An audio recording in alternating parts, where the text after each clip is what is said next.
नेपाल की सुंदरता, धार्मिकता और ऐतिहासिक महत्व के बावजूद वहाँ कई अनजान अपराधों की घटनाएं होती रहती हैं। इस देश में हाल ही में एक व्यक्तित्व अपहरण की घटना हुई, जिसने पूरे देश को हिला दिया। यह कहानी नेपाल का अनजान अपराध व्यक्तित्व अपहरण के रूप में रूपांतरित होती है। नेपाल के पहाड़ी इलाकों में, जहां हर तरफ चट्टानों और गहरी घाटियों की सुरंग से बांधा हुआ है, एक छोटा सा गांव था। यहाँ का माहौल सुखद और शांत था, जहाँ लोग अपने साथियों और परिवार के साथ खुशियों के पल बिताते थे। परंतु एक अंधेरे दिन इस शांति को तोड़ कर रह गई।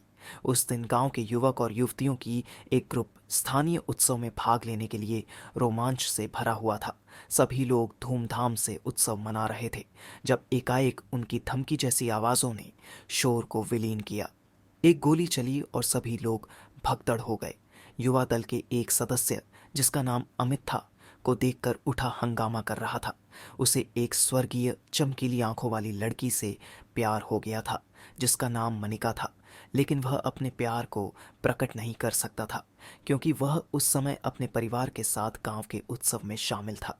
गोली की ध्वनि के बाद अमित ने मनिका को अपने साथ ले जाने की कोशिश की, लेकिन उसका प्रयास विफल रहा। मनिका उससे दूर हो गई और अमित अकेले छोड़ दिया गया। उसी रात जब सभी लोग अपने घरों की ओर लौट रहे थे, तो अमित को अचानक से किसी ने पकड़ लिया। वह धक्के से गिर गया और उसे चौंकाने वाली बात देखने को मिली। उसके सामने कुछ अज्ञात लोग खड़े थे, जो कि उसे एक गाड़ी में धकेल दिया। अमित की माँ, जिसका नाम सुमन था, उसकी खोज करने के लिए उदास हो गई।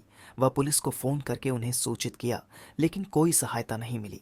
अमित की गायबी समस्या उसके परिवार के लिए अत्यंत चिंताजनक थी। एक महीने बीत गया और किसी भी संभावित स्थान पर अमित की कोई खबर नहीं मिली। उसके परिवार ने अप्रत्याशित गुमशुदगी में झेला और जंगलों, नदियों और पहाड़ों के निकट उसकी खोज जारी रखी। फिर एक दिन एक पुलिस टीम एक गहरे खाई में एक लाश मिली। लाश का पहचाना अमित का हुआ और उसके परिवार को आधिकारिक तौर पर सूचित किया गया। लेकिन यह सिर्फ नेत्रहीनता नहीं थी, बल्कि उनकी मौत भी रहस्यमय थी।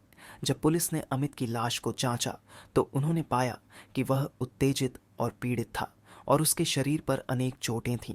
आधिकारिक जांच में पता चला कि अमित की मौत आपराधिक थी और उसे लेकर कोई गिरफ्तारी नहीं हुई।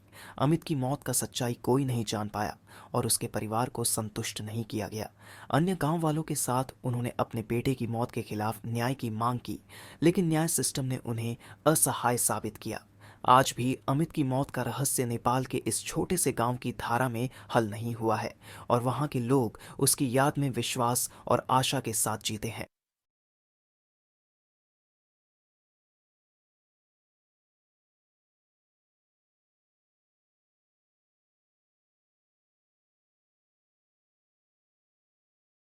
दोस्तों, कैसी लगी आपको ये कहानी?